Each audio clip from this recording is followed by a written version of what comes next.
मुख्यमंत्री एकनाथ शिंदेंच्या वर्षा बंगल्यावर योजनांचा देखावा, देखाव्यातून अजित पवार यांचा फोटो गायब, अजित पवारांच्या जागी श्रीकांत शिंदेंचा फोटो। मराठा समाजातील सगळे सोयऱ्यांना देण्यात येणाऱ्या कुणबी प्रमाणपत्राविरोधात दाखल याचिकेवर आज हायकोर्टात सुनावणी। मराठ्यांना कुणबी प्रमाणपत्र देण्याबाबत अधिसूचनेद्वारे लोकांच्या हरकती मागवल्या होत्या। शिवसेना राष्ट्रवादी काँग्रेस आमदार अपात्रता प्रकरणी आज सर्वोच्च न्यायालयात सुनावणी। विधानसभा अध्यक्ष राहुल नार्वेकर यांच्या निर्णयाला आव्हान देणाऱ्या याचिकेवर सुनावणी।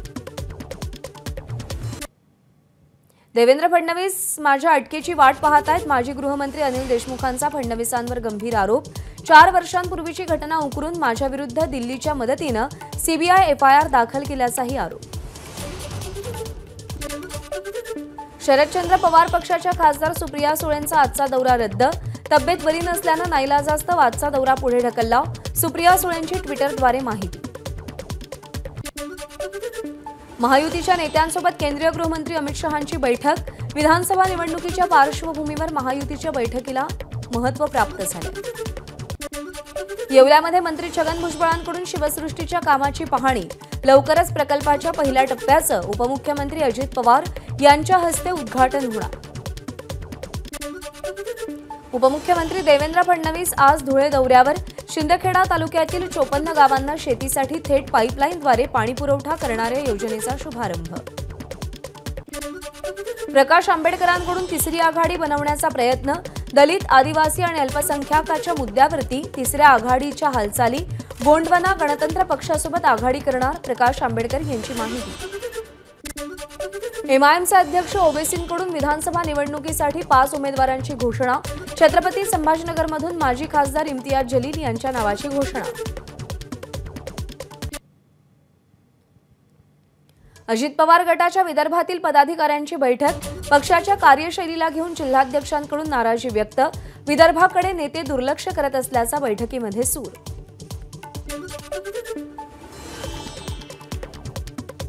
युगेंद्र पवारांची आजपासून बारामती विधानसभा मतदारसंघात स्वाभिमान यात्रा। यात्रेच्या निमित्तानं गावागावात जाऊन शरद पवार यांची भूमिका लोकांना समजावून सांगणार। महाराष्ट्राचे राज्यपाल सीपी राधाकृष्णन संभाजीनगर दौऱ्यावर। लोकप्रतिनिधींसोबत संवाद साधणार, तर सरकारी अधिकाऱ्यांसोबत सुभेदारी विश्रामगृहावर बैठक। शिवसेना ठाकरे गटाचे नेते सूरज चव्हाण यांचा जामीन अर्ज मुंबई सत्र न्यायालयानं फेटाळला। पीएमएलए कोर्टाचे निर्देश। कोविड काळातील खिचडी घोटाळा प्रकरणी ईडीकडून अटक। साताऱ्यातील खासदार उदयनराजे भोसलेंचा पोलिसांना दम। शेवटच्या दिवशी मिरवणुकीमध्ये रात्रभर डॉल्बी वाजवणारच असा सातारा जिल्हा पोलीस प्रमुख समीर शेख यांना इशारा दिला। भाजप सर्वात मोठा पक्ष। जागा वाटपात सर्वात जास्त जागा भाजपला मिळतील। भाजपचे प्रदेशाध्यक्ष चंद्रशेखर बावनकुळेंची माहिती। जिंकण्यासाठी लढायचा हा महायुतीचा फॉर्म्युला, बावनकुळेंची प्रतिक्रिया। पुण्यातील एक रिक्षाचालक आणि दुचाकीचा अपघात। उपमुख्यमंत्री अजित पवारांनी ताफा थांबवत अपघातग्रस्तांची विचारपूस केली। ताफ्यातील डॉक्टरांना अपघातग्रस्तांवरती उपचाराच्या सूचना दिल्या। उपमुख्यमंत्री देवेंद्र फडणवीसांना लोळवल्याशिवाय मराठा समाज मागे हटणार नाही। मनोज जरांगेंचा फडणवीसांना इशारा। सरकारनं आरक्षण नाही दिलं तर मराठ्यांना सत्ता काबीज करावी लागेल, जरांगेंचं वक्तव्य। मराठा समाजासाठी वाटेल ते करेन, मनोज जरांगेंची भूमिका। मराठ्यांना आरक्षण द्या, राजकारणावर पुन्हा बोलणार नाही, जरांगेंचं देवेंद्र फडणवीसांना उद्देशून वक्तव्य। राष्ट्रवादीचे नेते धर्मराव बाबा अत्राम यांची मुलगी भाग्यश्री अत्राम शरद पवार गटात प्रवेश करणार। 12 सप्टेंबरला शरद पवार गटाचे प्रदेशाध्यक्ष जयंत पाटील आणि अनिल देशमुखांच्या उपस्थितीमध्ये प्रवेश करणार।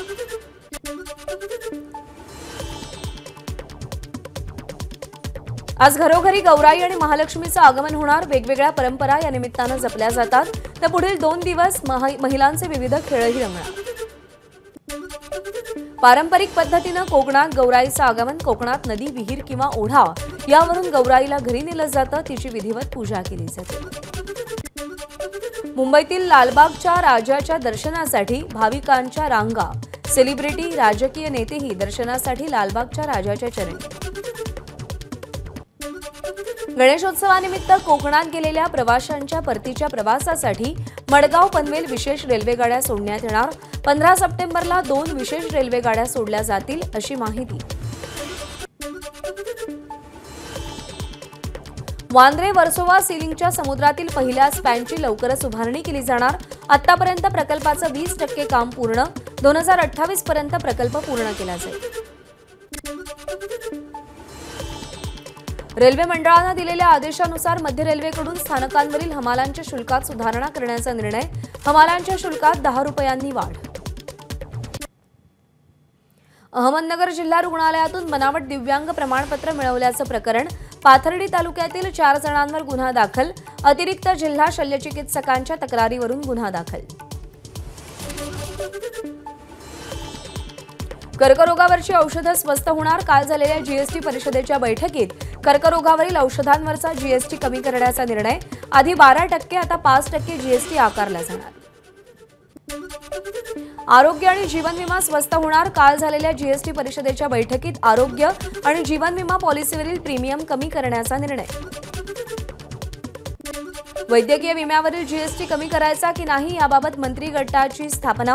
जीएसटी परिषद नोव्हेंबरच्या बैठकीत निर्णय घेणार। कॅन्सरच्या औषधांवरील जीएसटी कमी करण्यात सहमती। तीर्थयात्रेचा जीएसटी कमी करून 5%वर। नागपूरसह विदर्भात चिकनगुनियाचा थैमान। चिकनगुनिया झालेल्या 8 ते 10% रुग्णांना हृदयाशी संबंधित आजार होत असल्याचं तज्ज्ञ डॉक्टरांसमोर। बुलढाण्याच्या गोमाल गावामध्ये अतिसारामुळे आतापर्यंत 3घांचा मृत्यू। रस्ता नसल्याने रुग्णांचा 10 किलोमीटर झोळीतून प्रवास। प्रशासन सहकार्य करत नसल्याचा आरोप करत सरपंचांचा राजीनामा। महाराष्ट्राच्या 8 जिल्ह्यांमध्ये कांदा लागवडीच्या पीक विम्यामध्ये मोठा घोटाळा झाल्याचा कृषी आयुक्तालयाला संशय। लागवडीच्या क्षेत्रापेक्षा तब्बल 339% जास्त विमा उतरवला।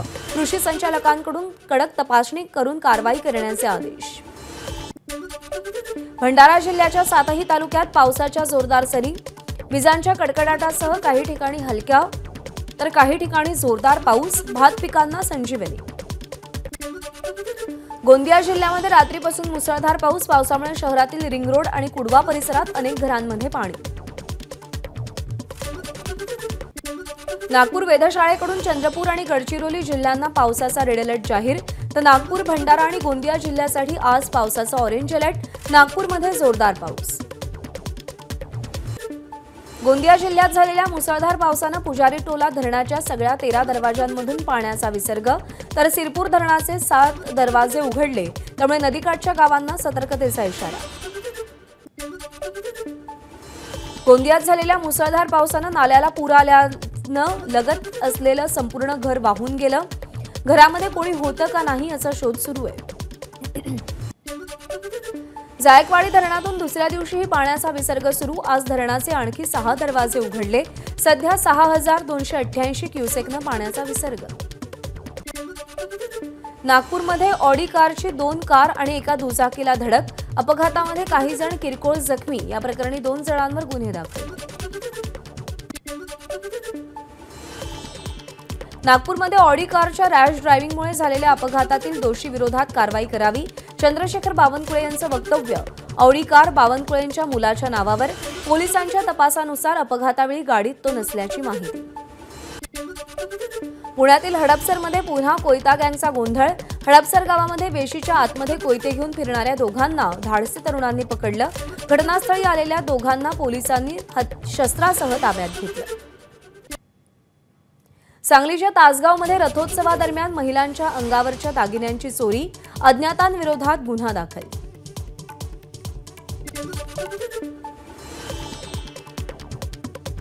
आयफोन 16ची सीरीज लॉन्च झाली आहे। आयफोन 16ची किंमत 67,000पासून तर आयफोन 16 प्लस 75,000पासून सुरू। पॅरालिम्पिक स्पर्धेतील पदक विजेते खेळाडू आज भारतामध्ये परतणार। सकाळी 10 वाजता दिल्ली विमानतळावरती पोहोचणार। उद्या पंतप्रधान मोदींना भेटणार। धार्मिक यात्रा करणाऱ्यांना यापुढे हेलिकॉप्टर सेवेचा लाभ घेण्यासाठी 18%ऐवजी 5% जीएसटी भरावा लागणार। त्यामुळे केदारनाथ, बद्रीनाथ हेलिकॉप्टर सेवेला कमी पैसे द्यावे लागतील। जीएसटी काउन्सिल बैठकीमध्ये निर्णय। हरियाणामध्ये आप आणि काँग्रेसची आघाडी नाही. हरियाणामध्ये आम आदमी पार्टी एकट्यानं विधानसभा निवडणूक लढवणार. आपची 20 उमेदवारांची पहिली यादी जाहीर. वायू प्रदूषण टाळण्यासाठी दिल्ली सरकारचा मोठा निर्णय. 1 जानेवारी 2025 पर्यंत फटाक्यांचं उत्पादन, साठवणूक, विक्री आणि उपयोग करण्यावरती बंदी घातली. पर्यावरण मंत्री गोपाल राय यांनी निर्देश जारी केले.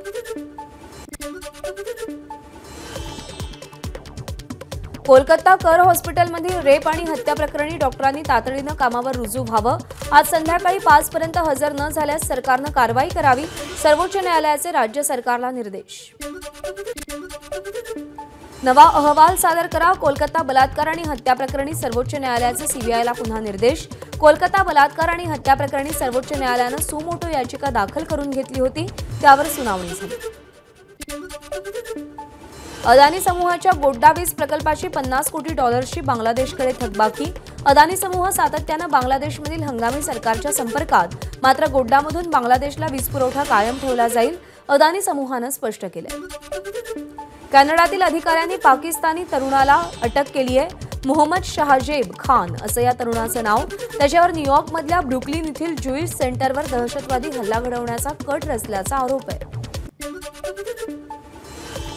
पाकिस्तानच्या अर्थव्यवस्थेला बूस्टर डोस मिळण्याची शक्यता. पाकिस्तानच्या ताब्यातील समुद्रातील तेल आणि नैसर्गिक वायूचे साठे सापडले. हे साठे जगातील 4थ्या क्रमांकाचे तेल आणि वायूचे साठे असू शकतात असं म्हटलं जात आहे.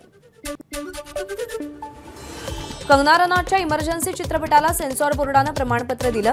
इमर्जन्सीमधील 3 दृश्य हटवून 10 बदलही करावे लागणार आणि त्यानंतर चित्रपट रिलीज करावा लागेल. अक्षय कुमारनं वाढदिवसानिमित्त भूत बंगला चित्रपटाची घोषणा केली.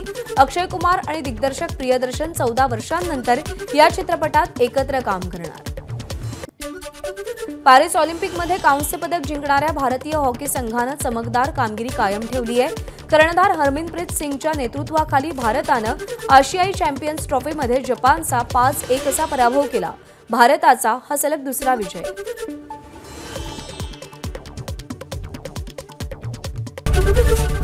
एबीपी माझा, उघडा डोळे बघा नीट.